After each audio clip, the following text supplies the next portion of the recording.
Doing it live. Hello, and welcome to Famicast 174, your Famicast for the latter part of May 2020.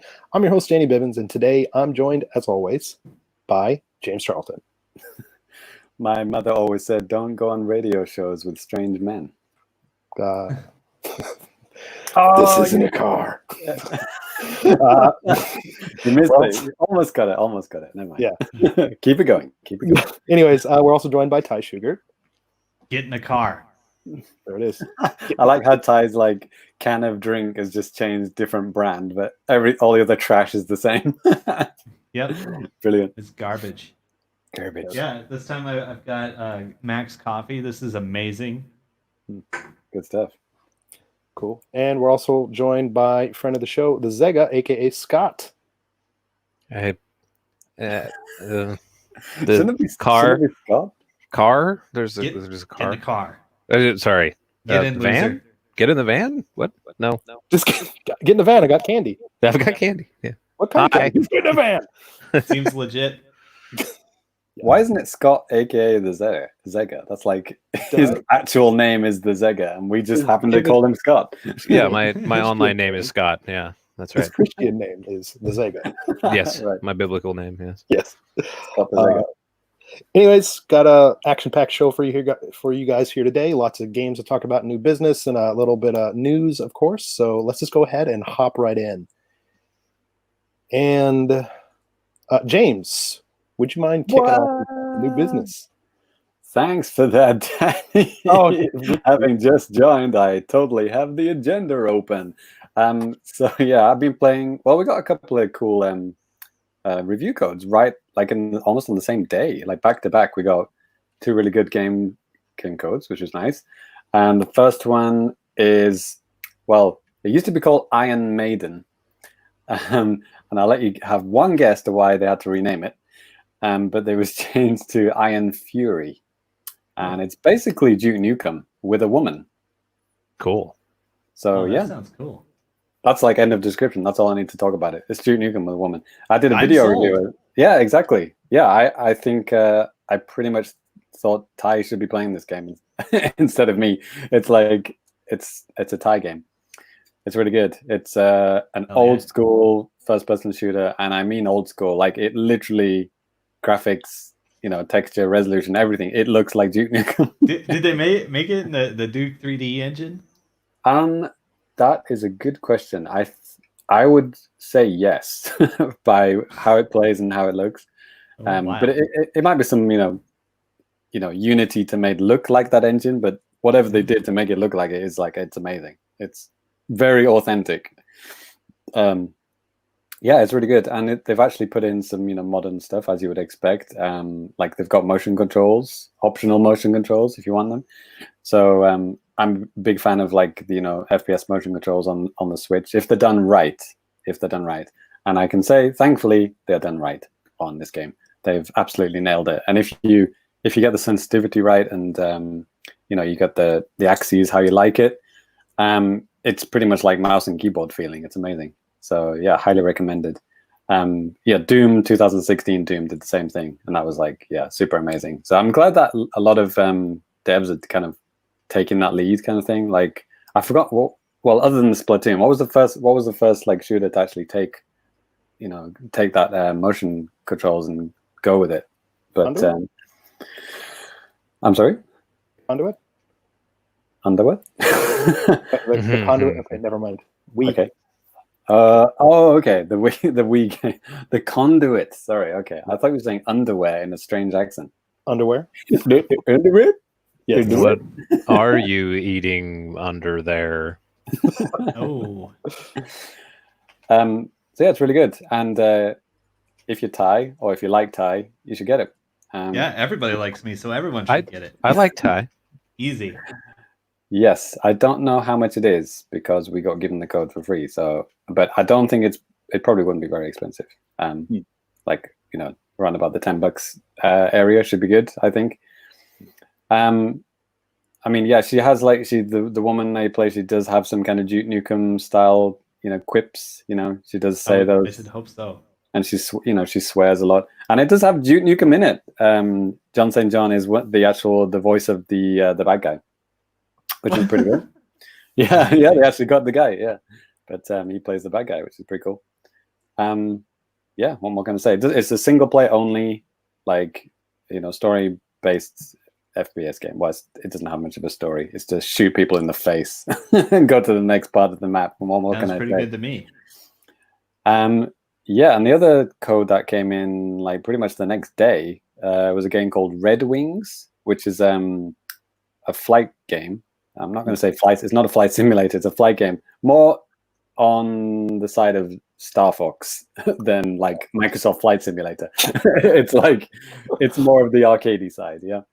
So, but you're playing like an old timey, you can play British or German, but they don't specifically say Nazis, but they're like, we've got to fight for the Kaiser. Well, no, I guess it's World War One, right? Yeah, okay. It's World War One because it's biplanes, right? Right. Yeah. Old-fashioned biplanes. Yeah, of course, it's World War One. So it's like, fighting for the Kaiser, and then it's, the British guys like, hey, what ho, chaps, let's shoot these fellas out the sky, that kind of thing. Have you ever played Red Baron? Yeah, I think I haven't, but I know what you're talking about, and it is like that. It's but it's like, for Nintendo nerds, it's Star Fox all range mode, but with old-fashioned old timey biplanes and British accents, and yeah, it's cute. I mean, it has like a cell shaded, a little bit cell shaded look to it. So it's like, it's not overly cartoony, but it's like, it looks semi-realistic, but with a nice kind of, the black outlines. Because I guess they're going for the story mode, they're kind of going for the, the comic book style of thing. All the story is told through kind of like pages of a book, and it's like, kind of sketchy outline kind of thing. But it's fully voiced as well. We've got some British people to do the voiceovers.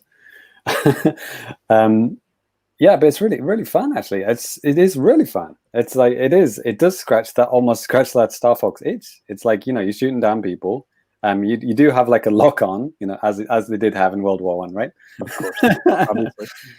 So like, I think it's Y, you hold down Y and you can highlight a person, and then your squad will come in, Slippy Toad, all those guys, they'll come in and they'll take down the guy that you've highlighted.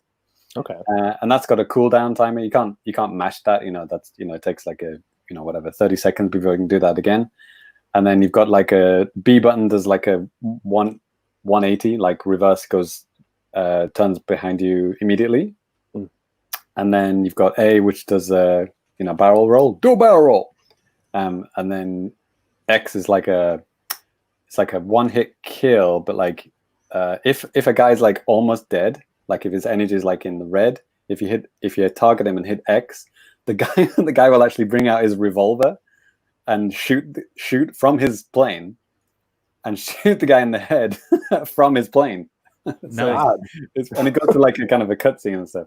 Yeah, I've got some gameplay videos going up soon. So yeah, check them out. It's pretty fun. It is fun. I would recommend it, actually, if you're looking for like a arcade style kind of flight game. It's really fun, and like I said, the story's got you can play British or German side, and I kind of they don't call it that. So the word that they had in the beginning of the story, it was like basically just red or blue, and I was like red or blue. So British would be red because the England is red, and no, that was the German side. So I ended up playing through 30 minutes of the German story. Right, the Red Baron was infamously a German plane. There it is. Yeah, that should have worked that one out. Also made a guest appearance on Mask with T-Bob and Scott. Not the same Scott that we're with right now, but you know what I'm talking about. I remember a whole bunch of nerd World War One stuff from that Red Baron game. I believe the top British ace actually flew a blue plane. Nice. Really? There you go. Yeah, they do talk about him as this legendary figure, and there are different types of planes to shoot down. Apart from the regular scrub planes that are floating around, there are some like ace pilots, and they've got different colored planes, and they're a little bit harder to shoot down, and they'll do more fancy maneuvers and go behind you and kick your ass and stuff like that. Yeah. And he's shooting down zeppelins and things like that as well. It's pretty cool. And Zeppelins are cool.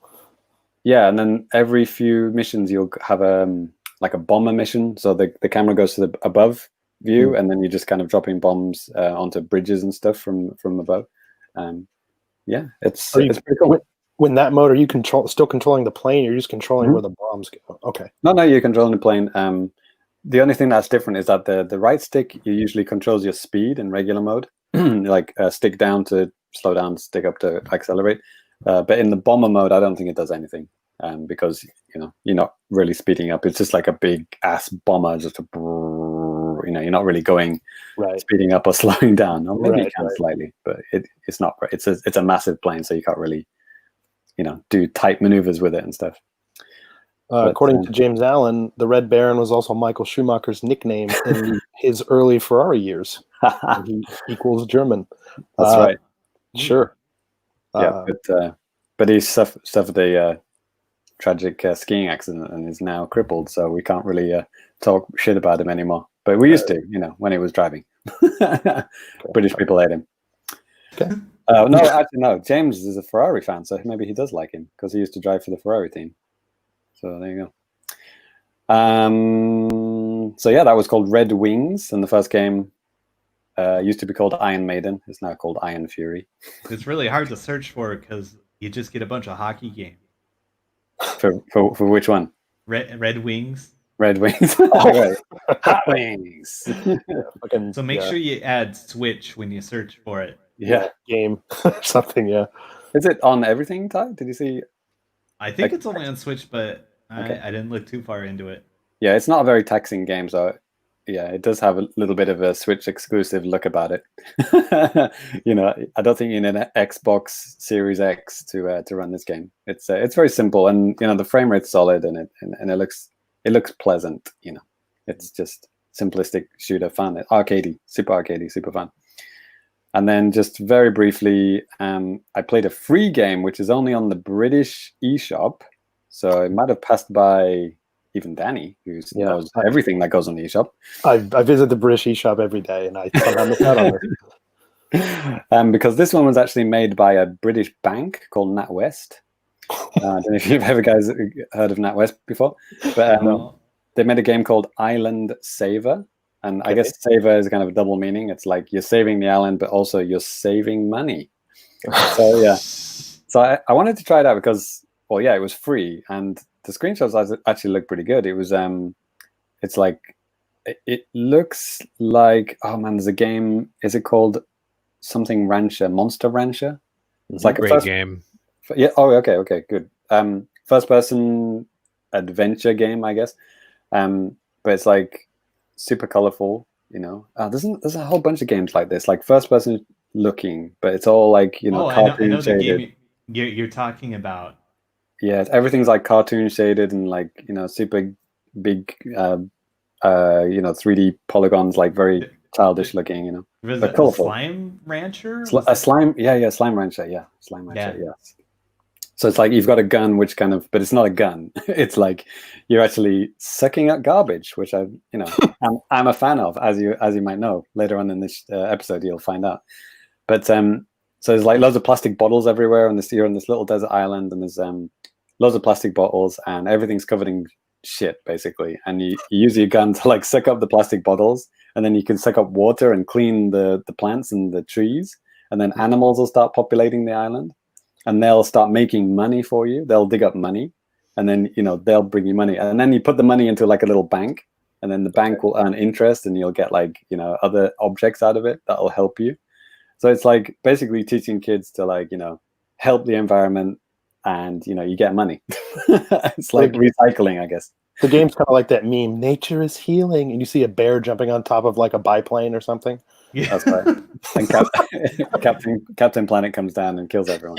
Yeah, humans are the real virus. Yeah, but yeah. I just want exactly. I just want to mention briefly because if there are any people with access to the the European, well, I don't even know if it's on the other European eShops. I have no idea because it's like I said, it's a British bank. But if you got access to the British eShop and you have kids, maybe well, we've got a guy listening to us right now, James Allen, friend of the show, patron.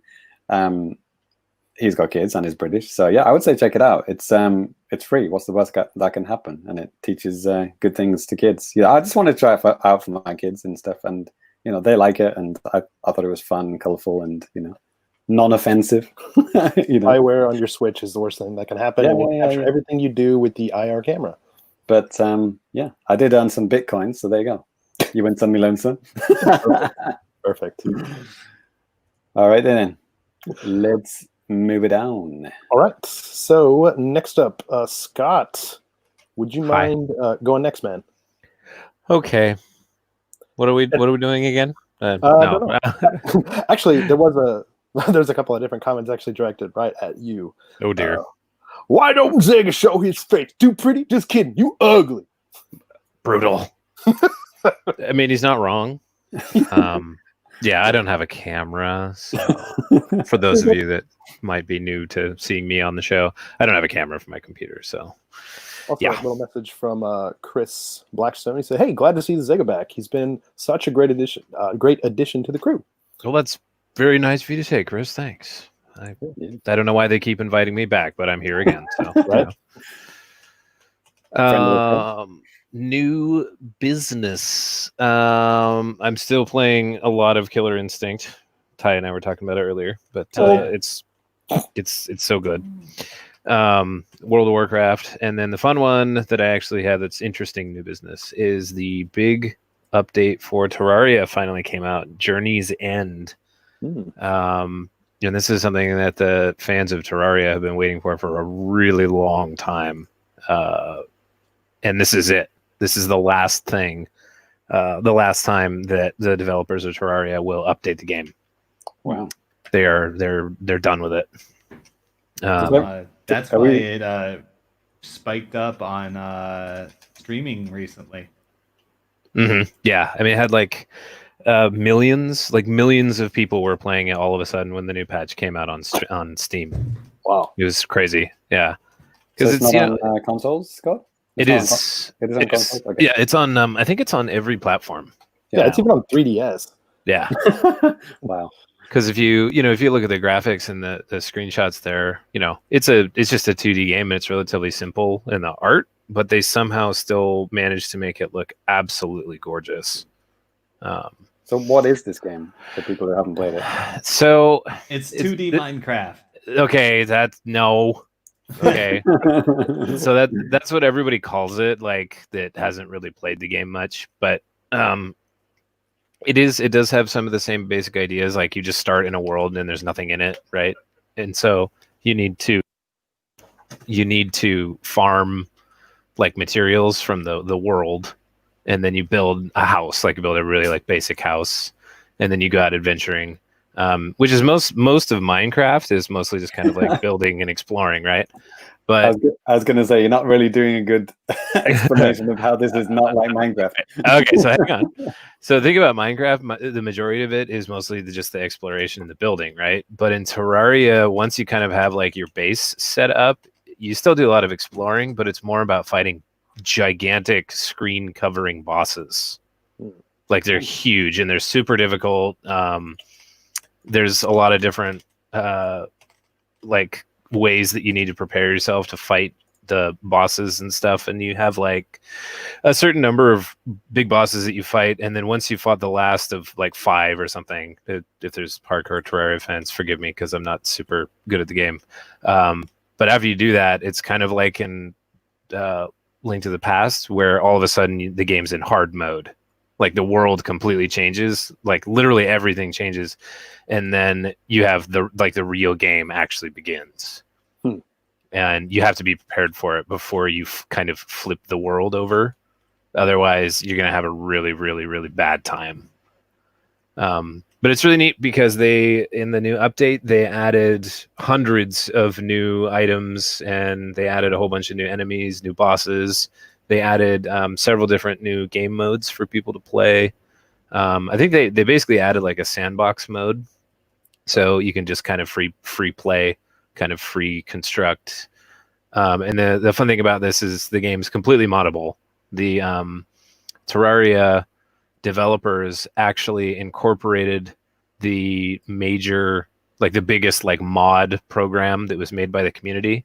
They just, I'm guessing they just hired the guys that built it for this release, the final release of the game, which is really cool to support your community like that, you know. And it's really fun. Most people that are really into Terraria will spend thousands of hours in this game. I've only spent like 40 so far. Yeah. Yeah. The other cool thing the thing that's really cool about it is it's cheap on almost every platform. When it's on sale, it's $5. Oh, okay. That's it. So Yeah. this is a one-time payment thing? Yep. Just one time, and you get it on whatever system you purchase it on. And like way back in the day, I bought it on PS4 like years ago, and it was $20. And even that's a deal, I think, for how much content is in this game. I mean, it's crazy because they the other thing that's neat is like the basic game mode has a certain amount of items in it and bosses, but then the harder difficulties have a lot more items. So it's much harder. It's like crazy hard, but the game definitely encourages you to play again, like with a fresh start on a harder difficulty, so that you can find the new items. And it also encourages group play, because like in the pictures there, that's from like one of the worlds that I made and I'm playing in right now. You can remake a new one whenever you want, and you can invite your friends into your world whenever you want to, completely like without any limitations at all. And that includes like if your friends have like all the end game stuff, they can just come into your world and fuck shit up if they want, you know. Which is kind of cool, because the game's really complicated. It doesn't look like it, but it's actually very complex. So if you're a new player and you're playing with a veteran, you might need some help. So it's awesome that they could come in and show you the ropes, and they can give you items from their worlds too, which is pretty neat. Yeah, definitely recommend giving it a try, especially if it's on sale, like for like $5, which it pretty much always is. It's definitely worth it. It's worth $10 too. I mean, easily. Yeah, I saw it's on the Switch. It's $30. Doesn't look like it's on sale right now. Maybe, who knows? Maybe it is. I'm just looking at a general item, page on the like the US eShop. So 30 is good. I think the one thing, to me, 30, I feel like it's maybe a little bit steep unless you're a big fan of the genre.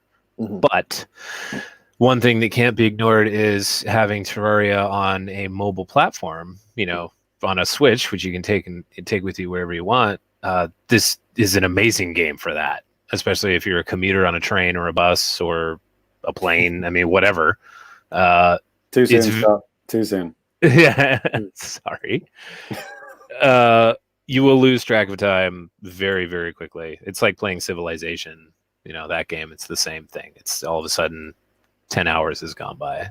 So for that, you know, if you're somebody that's doing a lot of traveling or you commute with your Switch a lot, actually, I think $30 might be kind of an okay deal. I'd rather see it at 20 though for that platform. Yeah, just looking at some information about, well, actually, James Allen has a little.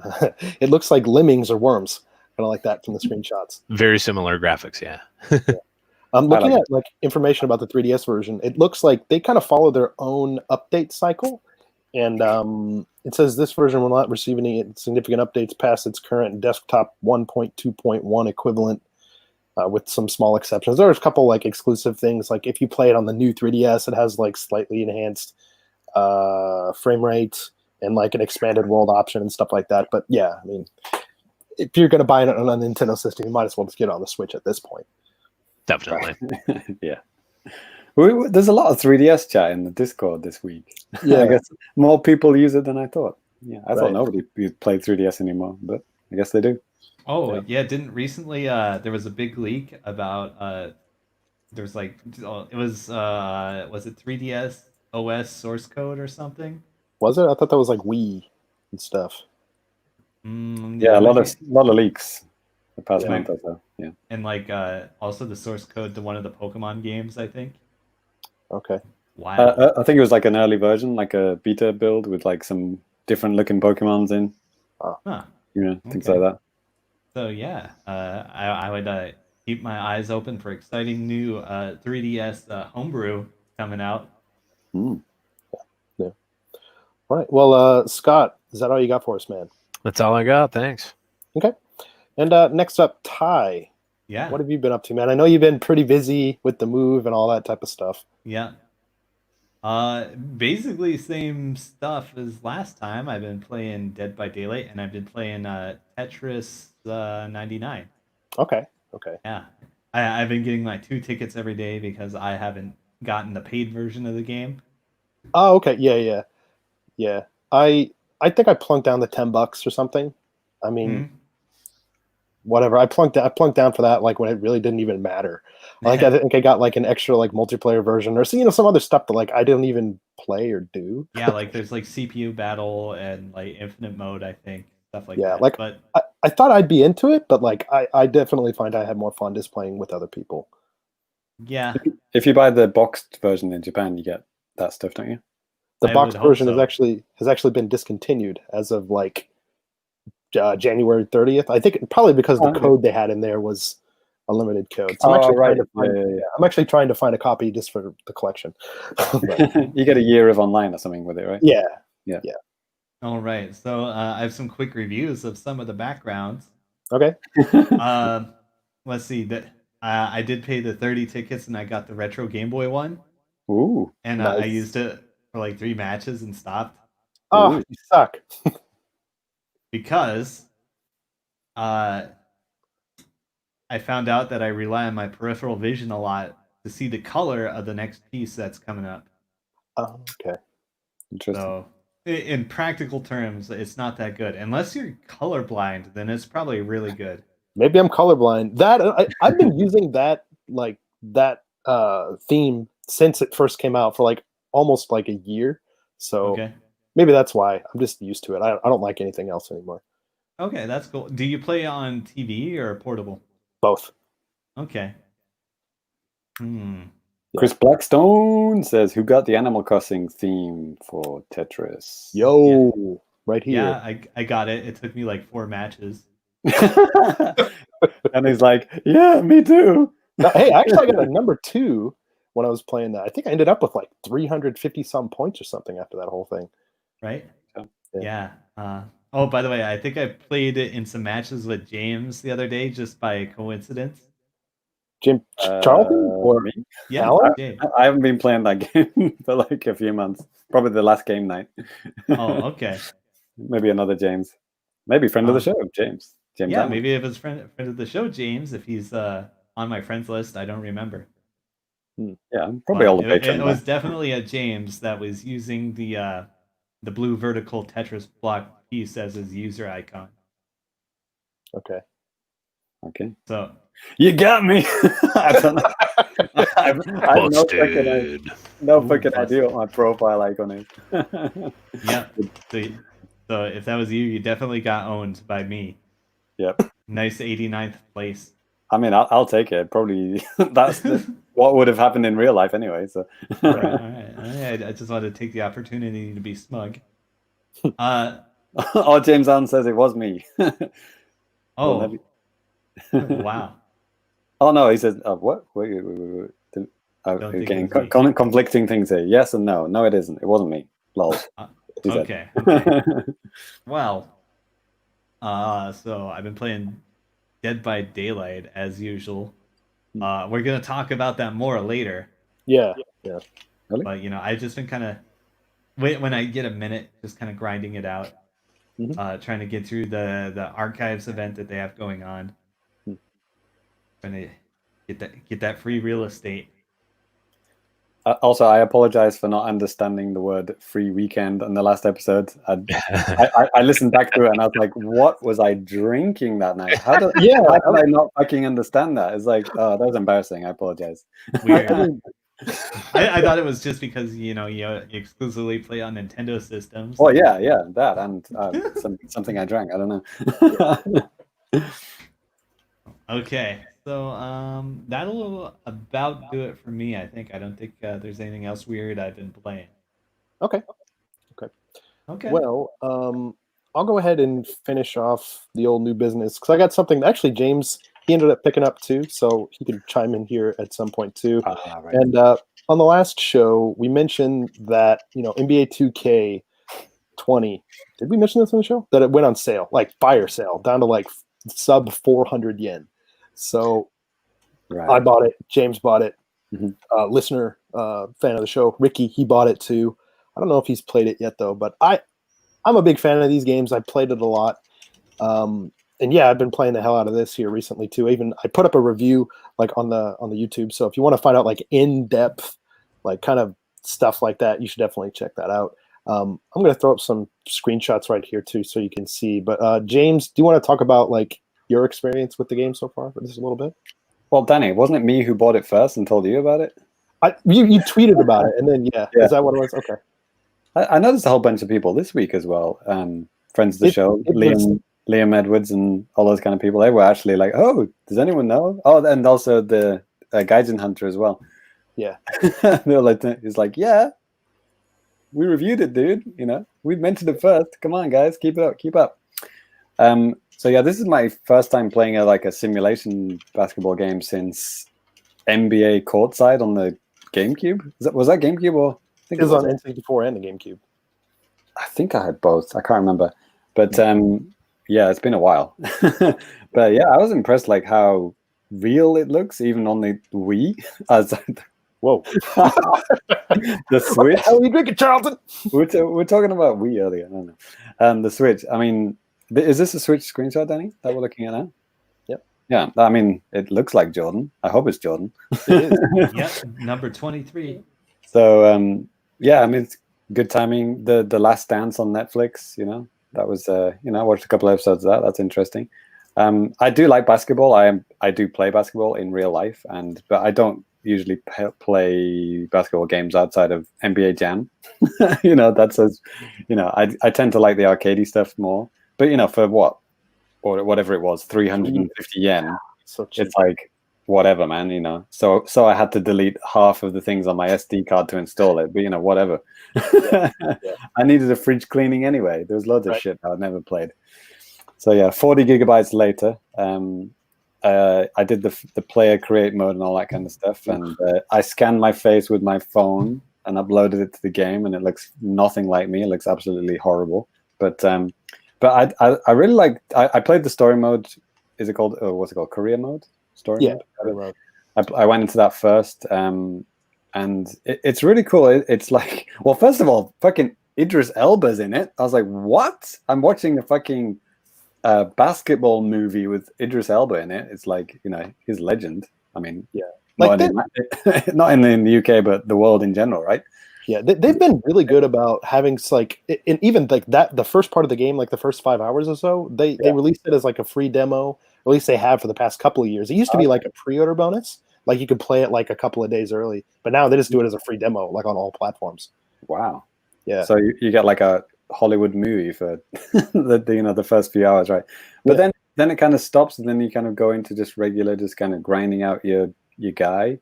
Yeah. And Danny was giving me some tips, like you should just drill down on the shooting or whatever. And it's like, okay, maybe I'm less interested in that part of it.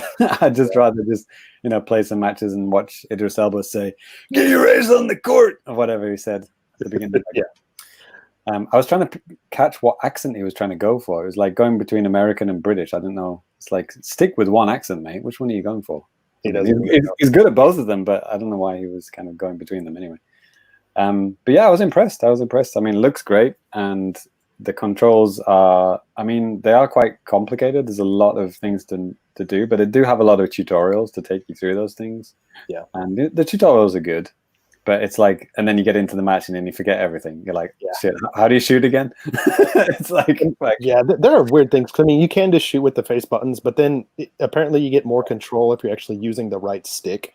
I don't even bother with that. Like, apparently, like even when you're dunking, like if you're using that stick in certain ways, it controls like how your guy like moves his arms and stuff. But my guys the guy that I always create are always like literally my height. So, and also they're so small and skinny. I'm not skinny by any means, but I mean, for an NBA player, they're like packed with like 220 pounds of muscle, and it's like I make my guy like 185. I just get pushed around all the time. It's ridiculous. I made my guy 7 foot and like the heaviest possible, and I called him Jimmy Baskets. Nice. He looks nothing like me, but yeah. Well, speaking of looking nothing like me, so I too went ahead and did the face scan, and this is what the first thing that it came out with. I personally don't think this looks like me. I mean, Oh Lord, That's horrendous.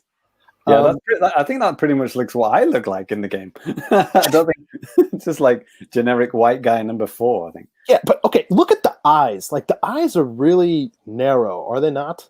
Like it looks like were my eyes half shut when I was doing those pictures. I know they weren't. I had a theory that's bonkers, and it might actually be true. I could see 2K doing like, okay, it's Asia, make everybody's eyes squinty. I swear to God, that could be a thing that might be happening here. I swear, because I'm using a Japanese account, and they might just be like, well, Chinese, Japanese, whatever. Might be real. I don't know. But all right, mate, didn't need your life story, but yes, yes. I don't think are we playing the Japanese version? I mean, I don't think did they even localize it? They have Japanese, yeah. I don't know if they do like voiceovers, but actually there's voiceovers for Chinese. You can in the commentary you can choose like of course English. You can also choose Chinese, Spanish, maybe another language too. But yeah, that's yeah. NBA has a huge push into China, or had a big push into China, right? Until the incident. Yeah. So, but yeah, man, I'm really enjoying this game. Aside from like my ugly mug in the game and stuff, like it's cool because what sports games are like nowadays, they're kind of like RPGs with like sports elements for like the gameplay, which is something that like 20 years ago when I was playing NBA courtside, that's something that I wanted, and now that stuff's here. I just don't have as much time as I did back then. So, but James Allen brings up, hey, more 3DS talk. Did anyone ever use the 3DS camera to make their me face? Ooh. Yeah, I did with similar results. Yeah, I tried. It sucked. It was so bad. Oh, I guess, and then Lemonade too. He's like, I tried on the Wii U. Yeah, I think I gave up at that point because it was just stupid. Yeah, people realized it just didn't work. Yeah. But I don't know. Like with the back to the face stuff on NBA 2K, like I don't know if it's any better on like the Xbox or the PlayStation or anything. I've seen some ones that looked really good, almost like too good to be true from like Reddit and stuff. But maybe this is the Switch version. Just I don't know. Maybe it just can't do it well. Maybe fewer polygons. Maybe lower quality mesh. Maybe it just. Like I swear to God, the eyelids are like 2 inches thick or something. That's why the eyes look so weird. Are you talking about yourself or the in-game character? Both. Yes.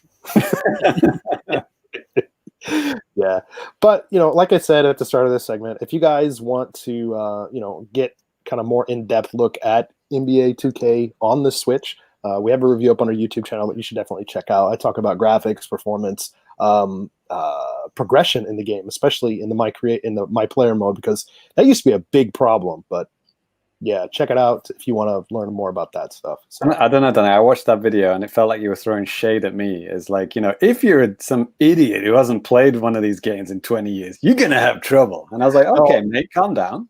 Like I'm serious, because Guy Gene Hunter on Twitter, he said something like, I came from NBA Jam. I was like, yeah, if you're used to arcadey type of basketball games, this is really different, and it's just really say it, Danny. If you're used to baby games for babies, you're gonna have trouble. Just say it. No, sim sports games are quite different from arcadey ones, that's for sure. Yeah.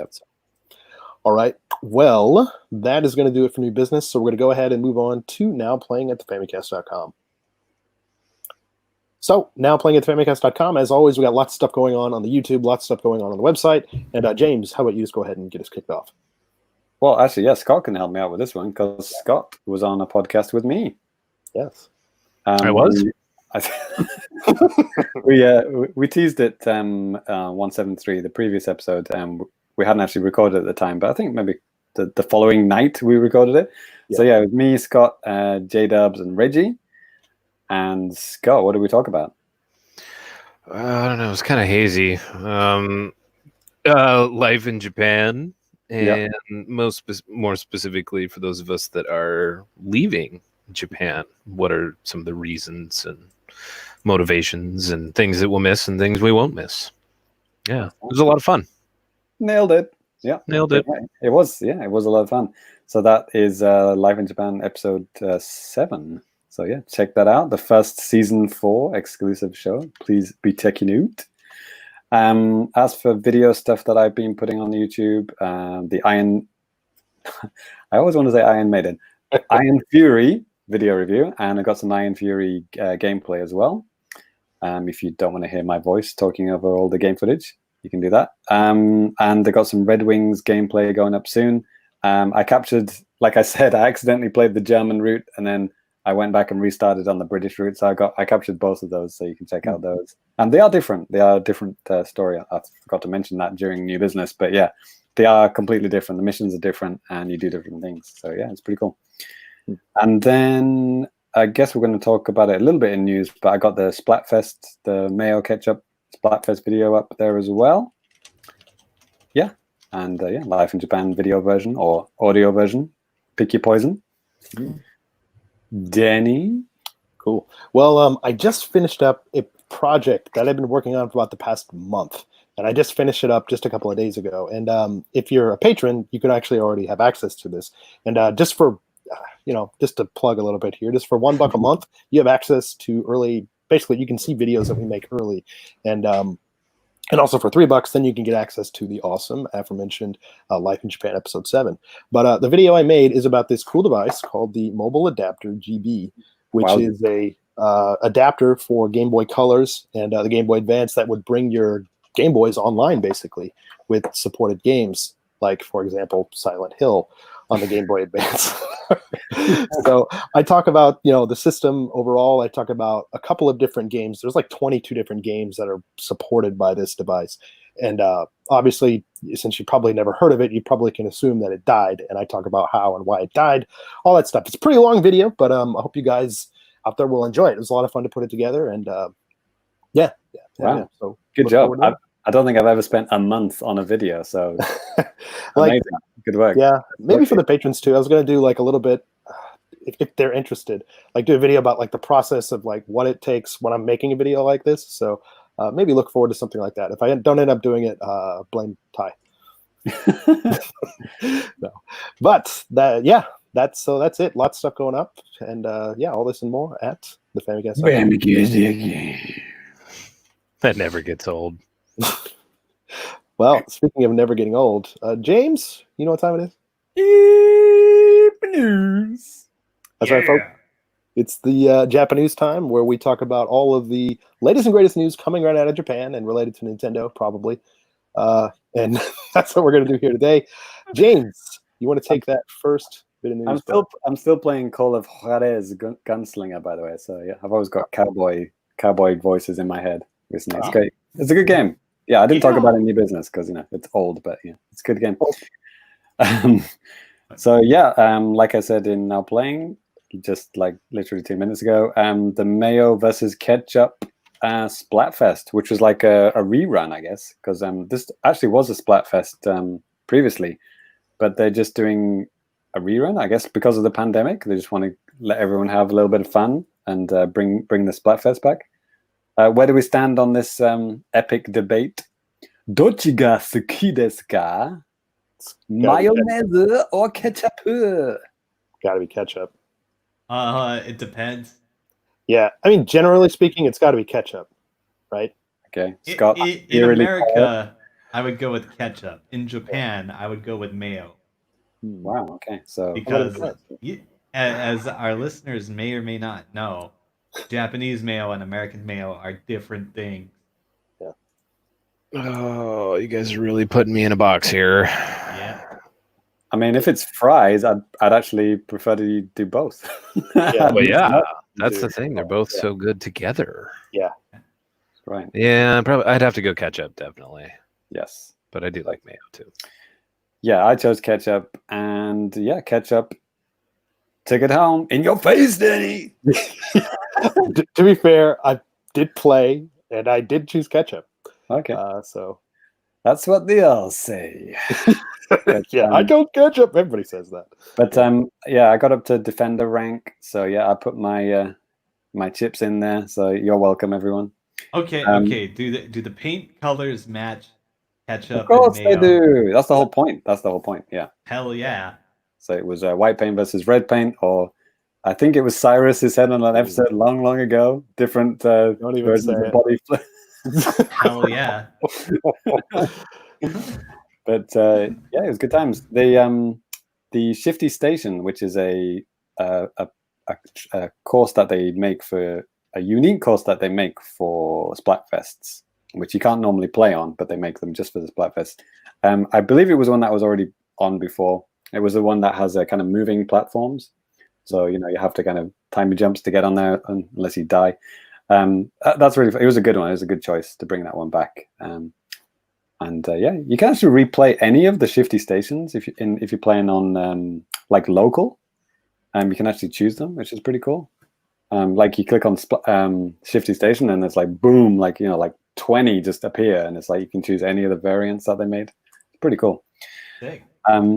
So yeah, good times. It was nice to play Splatfest again, and it was nice to get to play Splatoon again. I mean, I do love Splatoon, and the only reason I'm not playing it every single day is because I have a job and a family, and I got other games to play.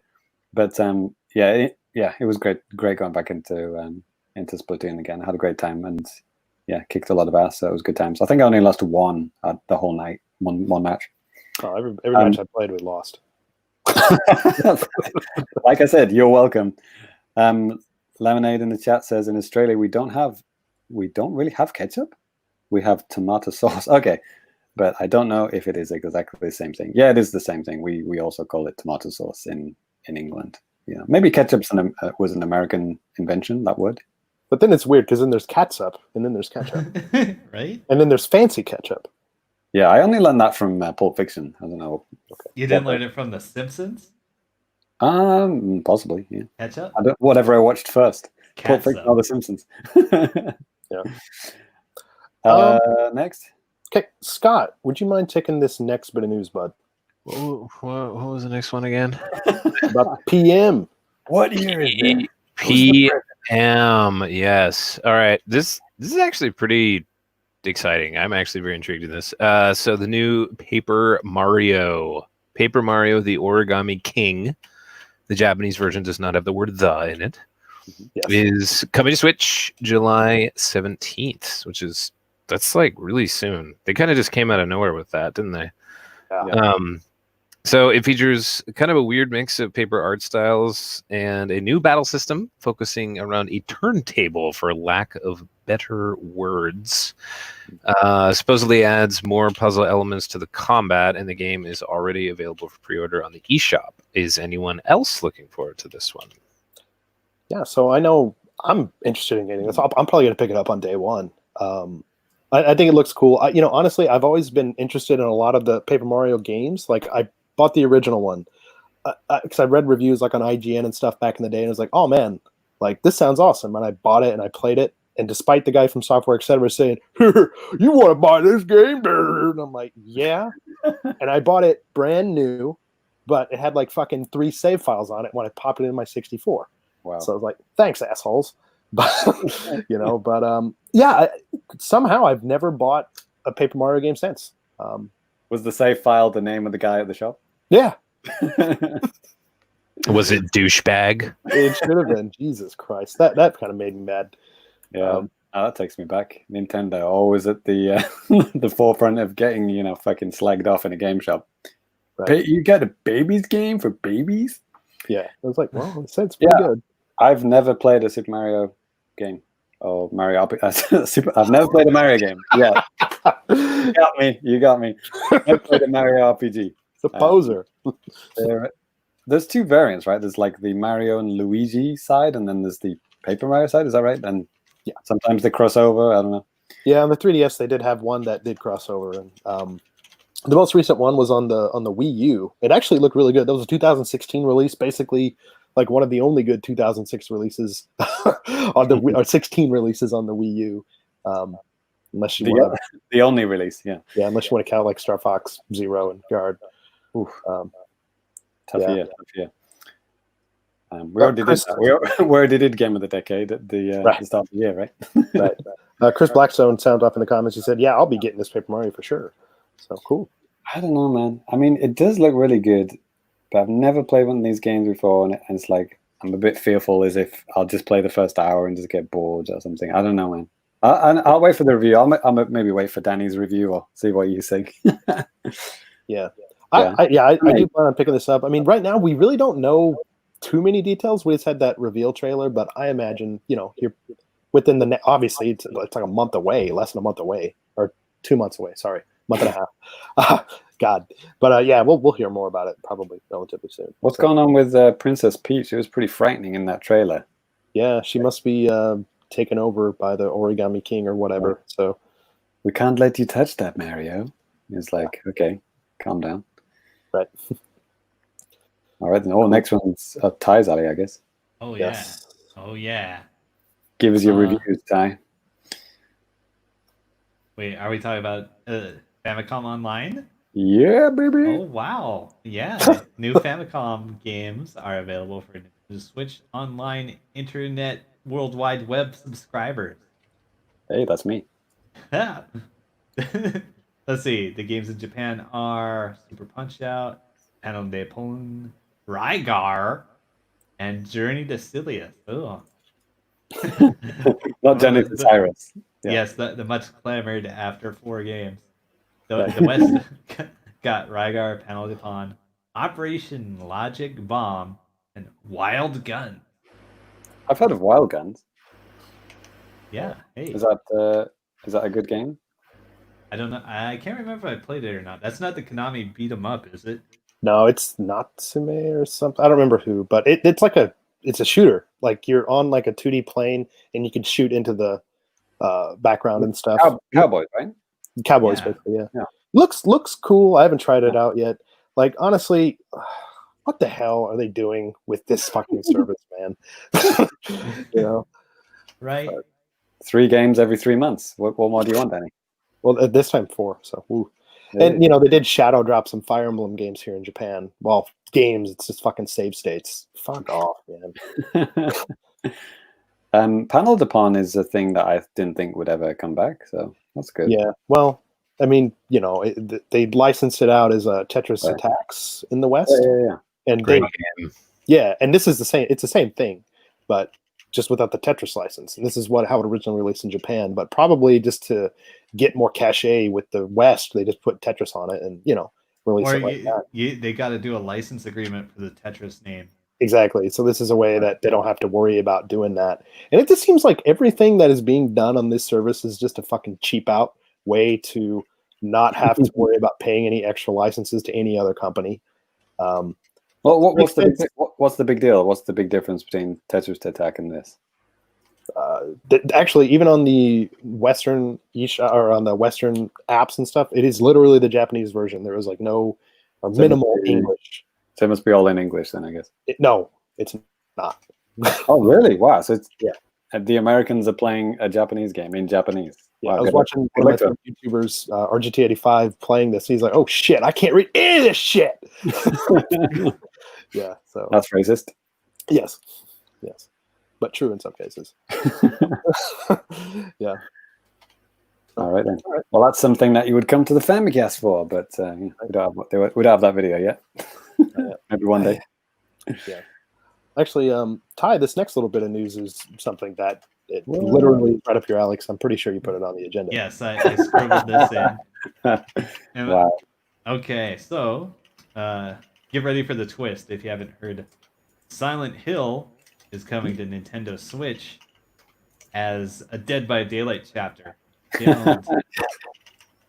Yeah, and also every other platform. So, like this morning at like 4 a.m., they did their developer live stream. It's the 4-year anniversary of Dead by Daylight, and I watched them do a bunch of words for like 2 hours before they did the goddamn reveal. And so this is actual Silent Hill. Yes. Wow. By chapter, it means you get a new killer, a new survivor, and a new stage. And the killer is, of course, Pyramid Head. Wow. Okay. Yeah. Spoilers, I'm still getting through this game on the Game Boy Advance. Online. God, yes. Well, no, those missions aren't available anymore. And you had to pay every... No, I won't spoil it. You have to watch that video. Oh, yeah. And the survivor is Cheryl Mason.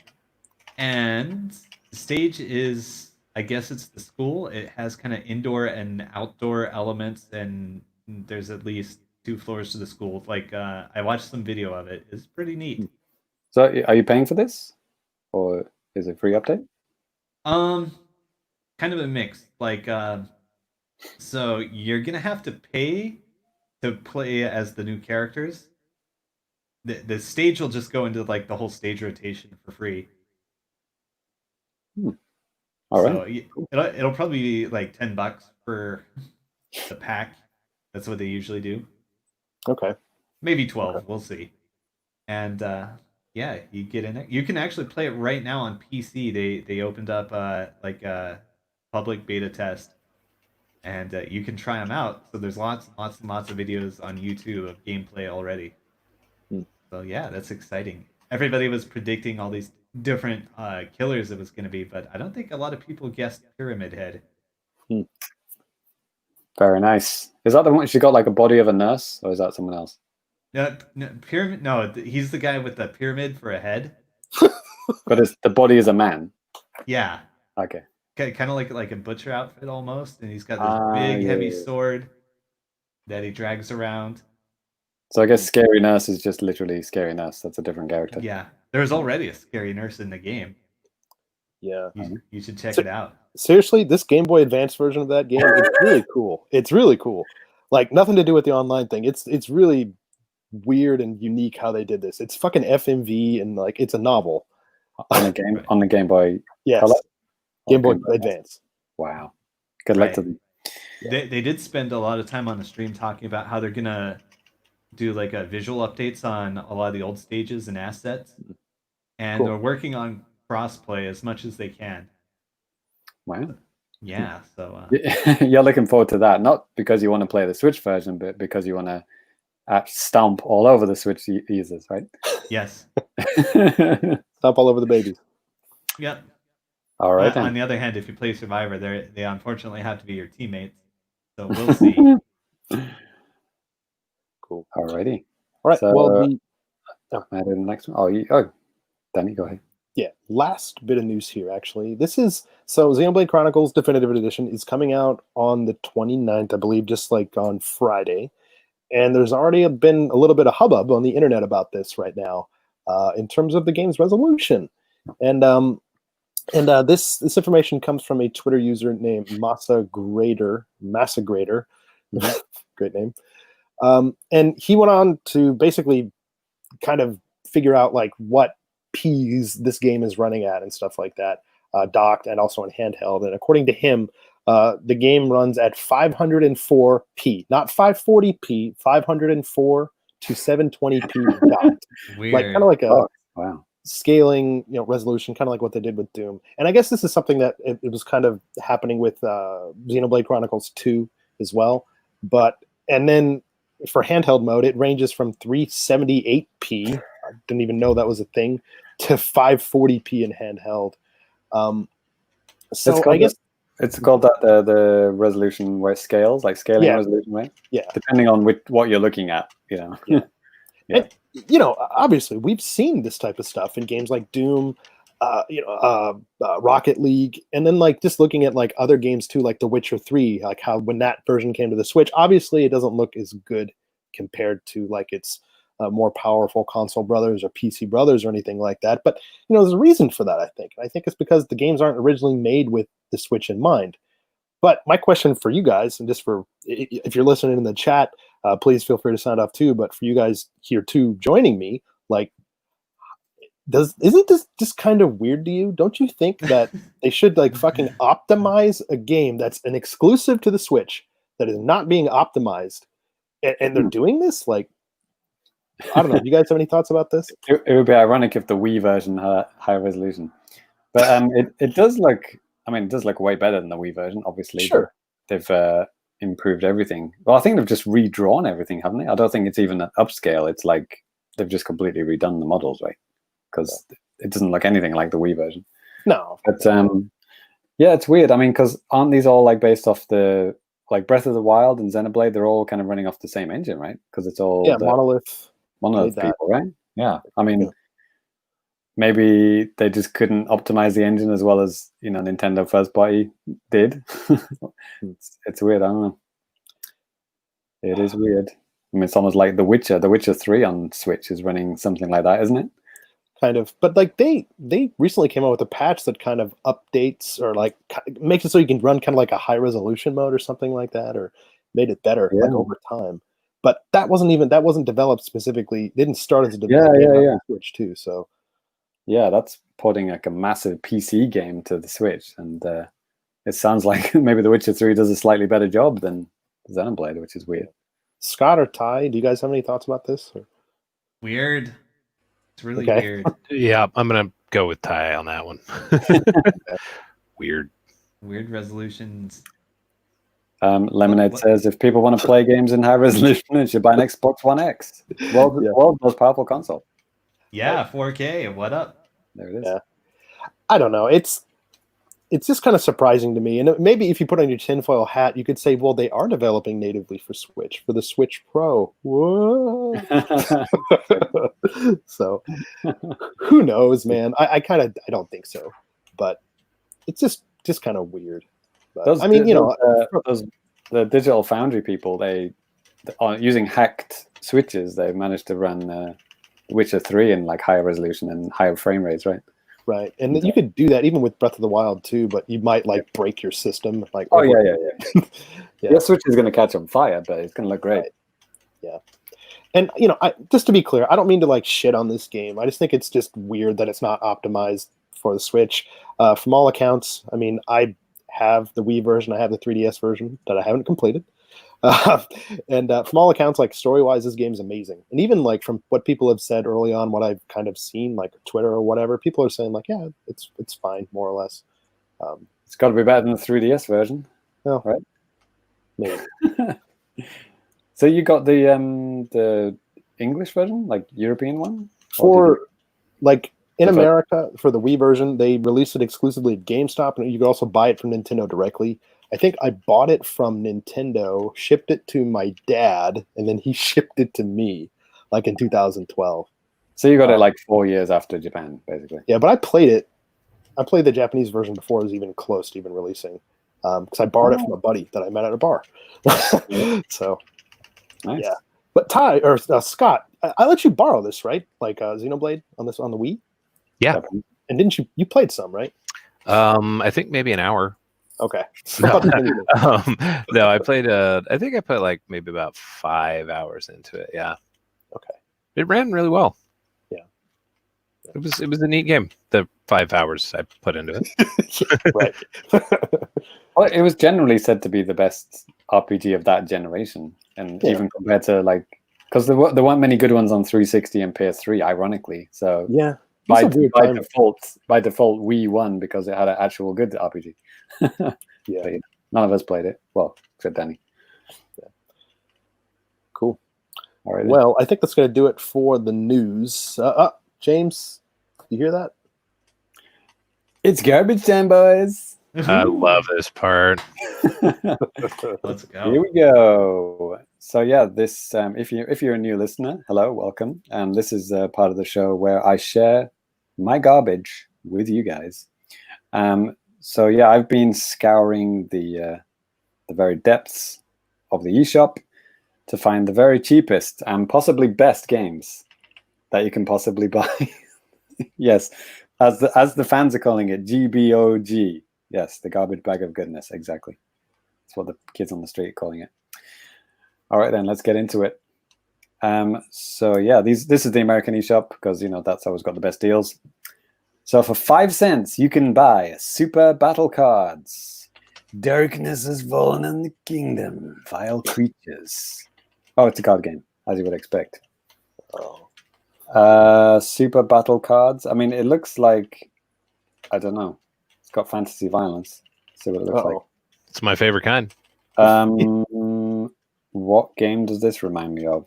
I don't know. That Final Fantasy card game that was in like Final Fantasy 9. Yeah. Terra Master. Yeah. Tetra Master. That game pissed me off. But it's 5 cents, boys. Come on. Give it a break. Oh, Shovel No, Knight, King of Cards. right. Yeah. That's what this looks like. Yeah, there it is. Super Battle Cards available now on the Nintendo eShop from Boltorg Games. Everybody's favorite. Everyone's favorite. Just before you go even further, we do got another comment here, actually from Xenoblade fan.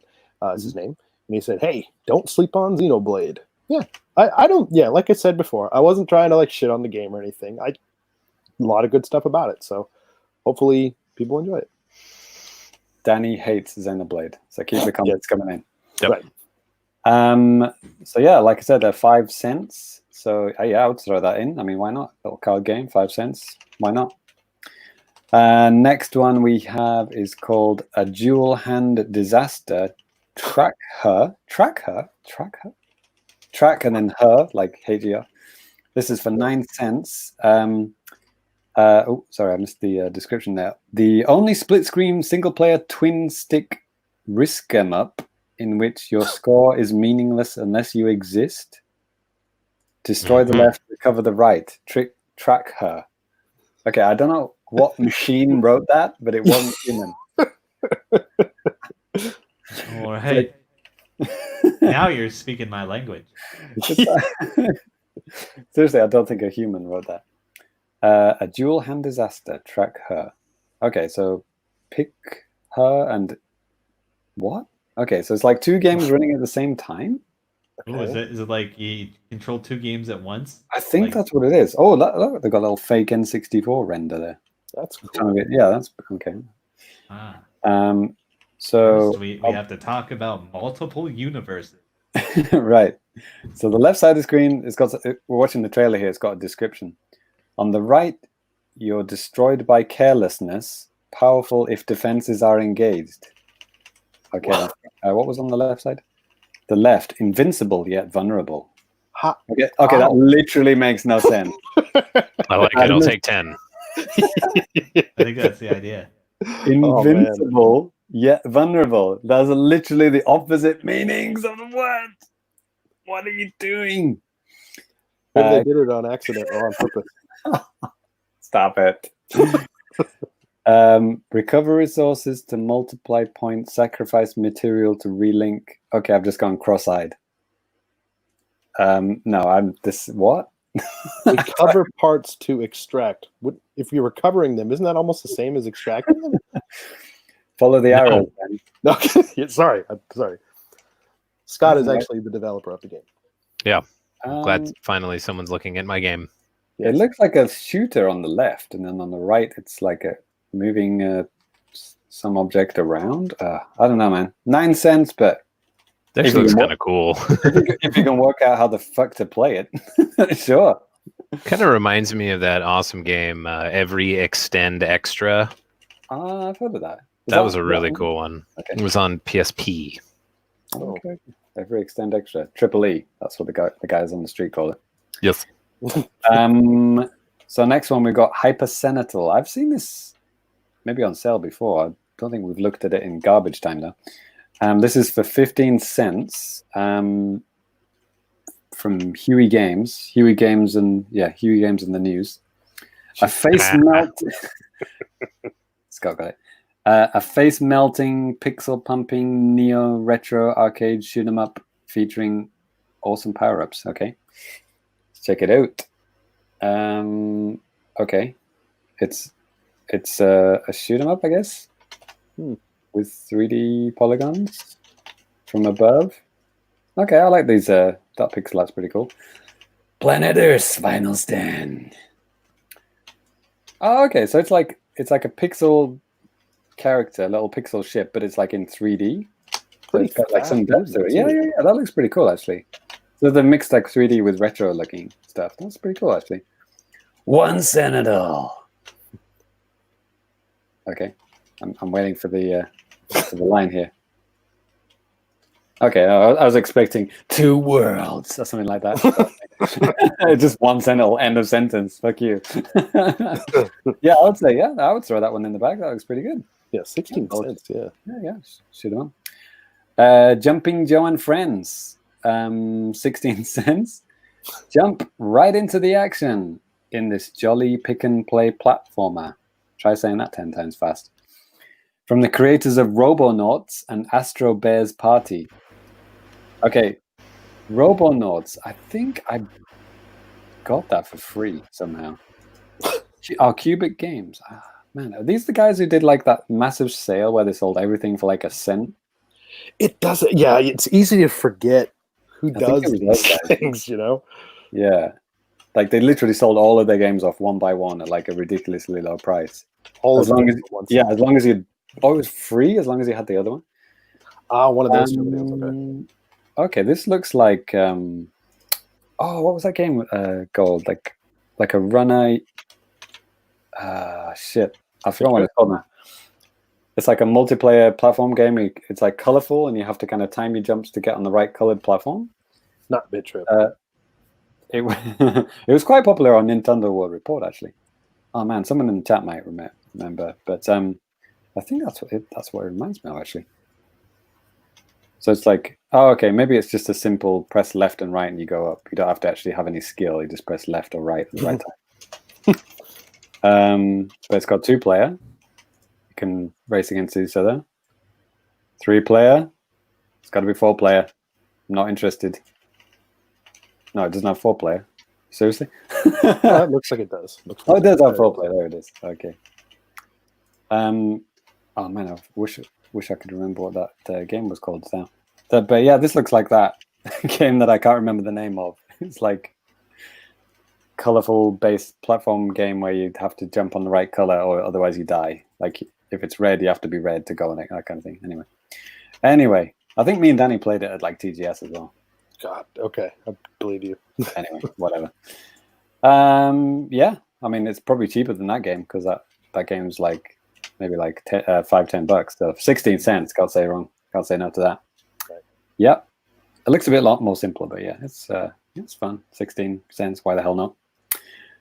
Next one, Guess the Word from Ultimate Games. They might be on my watch list, actually. Are those people that just threw out loads of shit? Watch list. I like it. Okay, wait a minute. Play and learn letters and words. Guess a Word is an educational game for preschoolers and toddlers. Create words from letters as fast as you can. Your techer will give you hints. Oh, Brilliant. Jesus. Now they've done it. Brilliant. Oh my God, they've spelled teacher wrong in an educational game. Incredible. Absolutely amazing. Oh my Jesus Christ. 18 cents. You're not getting my 18 cents, mate. That's 18. Right. That's 18 cents too much. Yeah. Yeah. Oh man. I mean, I don't even trust this guy to spell the word correctly at this point. Guess the word. It's like, yeah, cat. Yeah. What's the middle letter of cat? This game says L is the center letter of cat. It isn't. No. Right. No, skipping that shit. No, that's By the way, Lemonade, for the game that you were rambling on about, James, Rambo. Yes, thank you, Lemonade. Rambo. Yeah, that game previously was like Rambo, like a simplified version of Rambo. Yeah. Okay. Thank you so much, Lemonade. Big help. Next one. It's a little bit expensive. Oh, it looks badass though. Let's But go. it looks good. It's called Ski Sniper. Yeah. Rad. It's 49 cents. I think we'll be able to buy this and maybe 3 or 4 of the other little games, right. depending on how selective you are. Okay. This is an instant buy if I can get revenge against the Yeti from Ski Free. Have you ever wondered how difficult it is to shoot a ski jumper on the fly with a sniper? Oh my God, that's incredible. They're not wasting any time. They're not beating around the bush here. Yeah. They know what we Hold came on. for. I read that correctly, right? Have you ever wondered how difficult it is to shoot a ski jumper on the fly with a sniper rifle? Ski Sniper gives you the perfect opportunity to find out. Discover all the sniper weapons, including a crossbow. Ooh. Wow, what sick individual made this game? Ty? Yeah. What of it? Have you made any games recently? So are you literally just picking off people on the ski jump? Yes. I hope so. Oh Dude, shit! it's like Sniper Elite. Yes. But- yes. yeah. It's got the I was fucking gonna say X-ray. once you got down to that bullet point in the features, yes, it has the X-ray mode where you can Shoot someone in the testicles, right? shatter their skull or their testicle. Here Does it it comes. have testicle shots? Here it comes. Oh my Ooh. god, he just shot a ski jump in midair Yeah. and his lungs exploded. Yeah, I remember Jesus. I was listening to Talk Nintendo podcast with Perry. He talked about this when it first came out. I don't know if he got it for review, but it sounded really cool, actually. Holy shit, that guy just fucking exploded. His head just exploded. Look at all these realistic weapons as well. Shards of bone and sinew. Okay, I thought this was kind of funny at first, but Ooh, now that I blood watch guts. it, this is so messed up. Fatality. You should know about that, Scott. Right? Yeah. Don't you play worse games than this? Well, yeah, but still. This is it's like the it seems like it's inspired by like the fucking Stick Death Newgrounds Flash games. Oh yeah, those are great. Xenoblade fan mentions, he said, "Hey, I always wanted to be a ski sniper." Yes. Yeah, Jesus does it have a career mode? This is from Ultimate Games. Those are the guys responsible for a lot of trash, but they're bringing it back with ski. Yeah, Sniper. it looks like they've upped their game. Wowzers. Well, I can't really top that one. So there you go. Bag full of wondrous games for less than $1. You're welcome. Tune in next time, possibly, for another garbage bag of goodness. Back to you, Danny. Yes. All right. Well, next up, we're going to go ahead and get to some of your guys' feedback. So if you guys have any questions or comments or anything like that, you can definitely feel free to reach out to us. You can email us for more of a long type of thing. You can email us at thefamicast@gmail.com. You can hit us up on Twitter at @thefamicast, Facebook at @thefamicast, right here on YouTube. Sign up in the comments and one of the videos or something. And we'll be sure to hear from you guys. So got a lot of different things here today. I'll go ahead and start up with some YouTube comments here in just a minute. I got some tweets if you're ready, Danny. Please go ahead. Okay. So friend of the show, Russ Greeno, as always. Even Scott's getting to know him. So we were talking about like PS5 and Xbox, the next Xbox thing last episode. Yeah. Whatever the fuck it's called. And then maybe like the next day, like Sony had a video of it was like a PlayStation 5 quote unquote real-time video by Epic Games. Yeah. It was basically a woman just flying through a non-interactive environment and then saying PS5, at the end. Basically like a non-playable thing. Russ says, gotta love these real-time demos of non-playable gameplay that don't actually represent the real game uses power of a machine. Yeah, pretty much nailed it there, Russ. It's exactly how I feel. He also said about the, I guess Danny, you tweeted about the Famicom, Super Famicom stuff coming that we talked about in this episode. Right. He says, yay, got to bring back those Famicom Online videos. Yeah. Hey, somebody misses them. Another one here from Metal Mike, who, I think is in the chat. Yeah, he is. Metal Mike says, first of all, I tweeted out the Famicast logo in QR code form, which you can then import into your Animal Crossing island. Because none of us play Animal Crossing, but there was like an online kind of web app thing that let you convert any JPEG into a QR code for Animal Crossing. So I just put in the Famicast logo and the microphone, the Famicast microphone, and then just spit out the QR codes for you guys if you want to use them. And Mel Mike says, yeah, sweet, welcome to Famicast Island. I don't know if he's put those in his island. If you do, put the Famicast logo or mic into your island. Yeah, share the screenshots. We'll retweet that shit, man. What else have we got here? Oh, people loving the June calendar. We always tweet out the Nintendo Line calendar, right? So next one. So we ran a poll. I guess, Danny, you did a poll here. We're less than, fewer than 2 months away from Paper Mario, the Origami King. Do you plan on picking it up? Why or why not? And then Hypo says, yes, if there's another trailer. So he's looking for more gameplay, I guess. And then All Night K-Dog says, good name. Oh, well, I played the other ones as they came out, so why not? He sounds hyped. Olimar, friend of the show, patron of the show, he says, TTYD, that's the thousand year door, right? Was my last Paper Mario game. It's been a while, so let's go. He didn't write that. I just added that for emphasis. James Allen, friend of the show, he could be, yes, he's still in the chat. He says, looking forward to the show tonight / right now. This is not Nintendo related, but did you hear about the Audi Formula E racing driver who was taking part in the Series Esports race at the weekend? He actually got a professional sim racer to do it in his place. He got fired.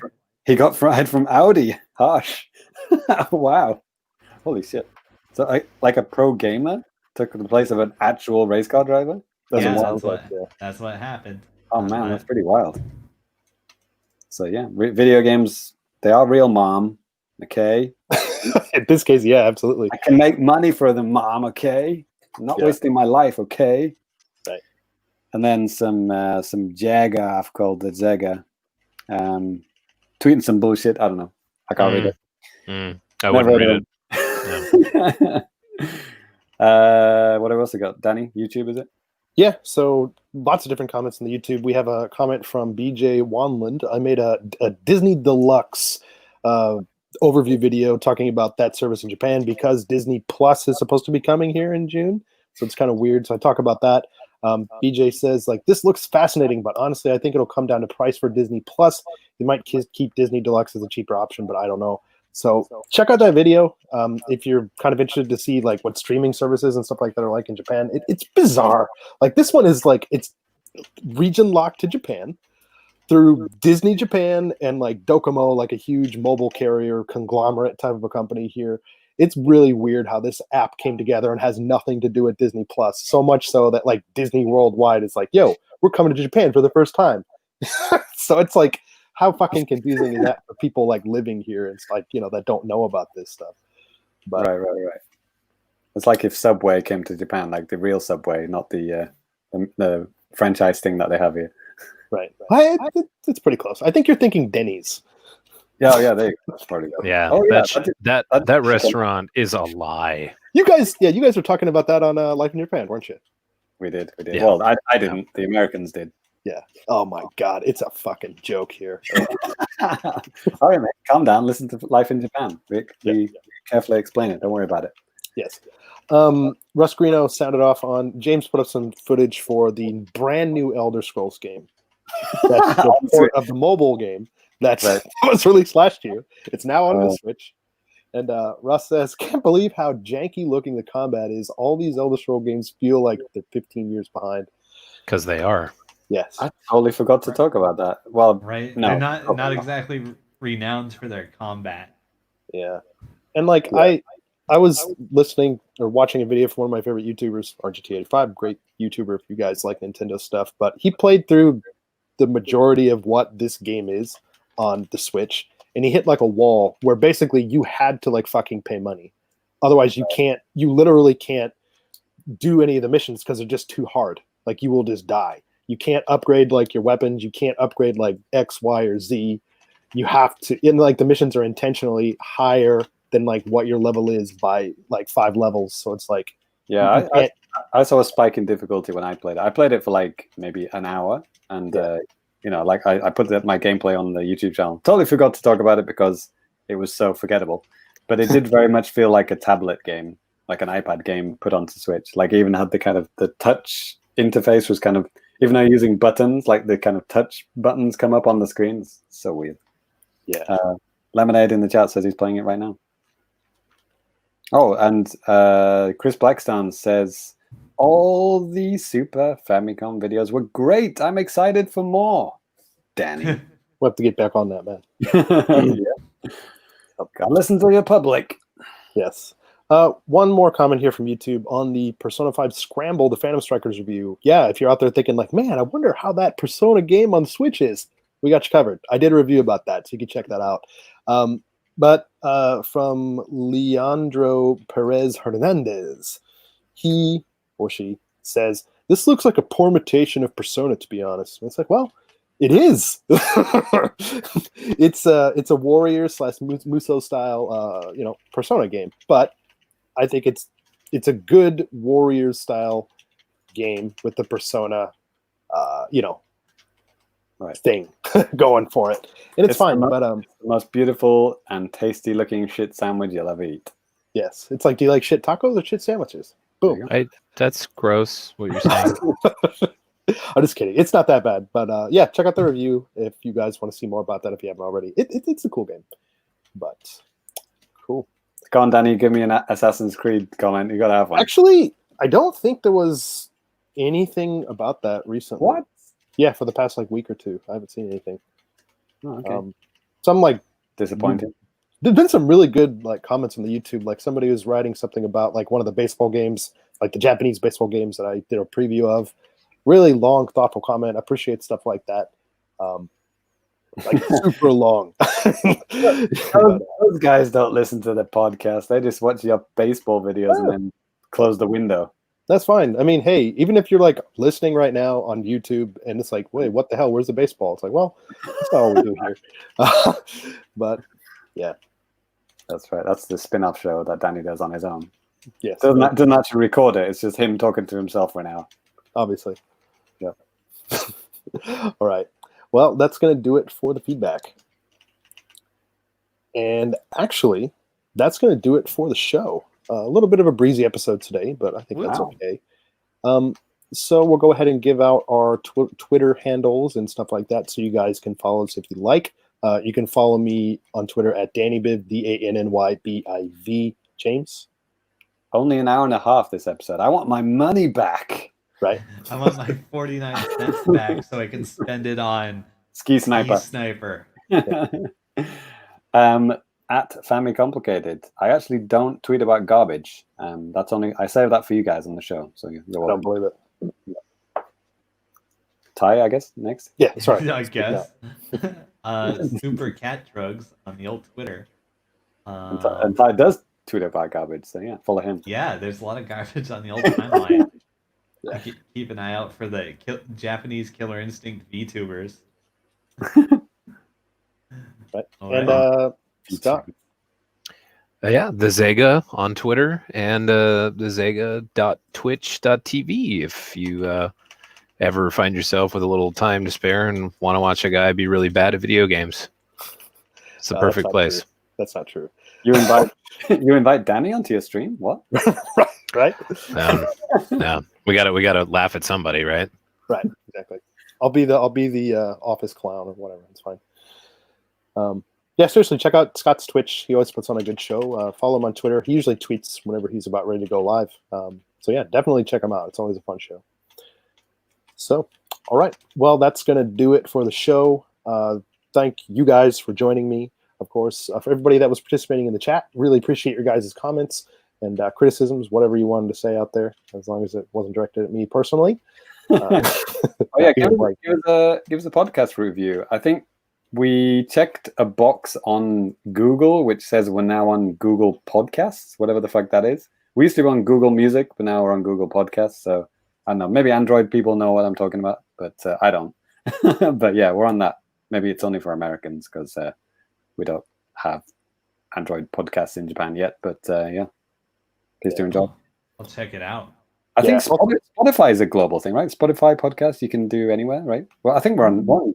Yeah, we are on Spotify. So if you want, we're on Spotify. We're on Stitcher.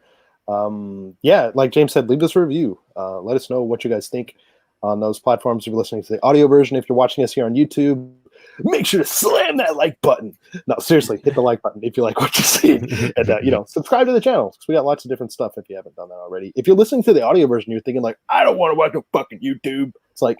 It's kind of like just like extra smaller episodes of stuff with us in some cases. And sometimes you can just see us play and sometimes be bad or good at video games. So there's that. Good times. All right. Well, that's going to do it for the show. Again, thank you, gentlemen, for being here. Thank you guys for listening. We appreciate that. And yeah, we will see you See you in guys June. Yeah. next time. Thanks for having me, guys. Have a great one. Yep. Peace. Peace out.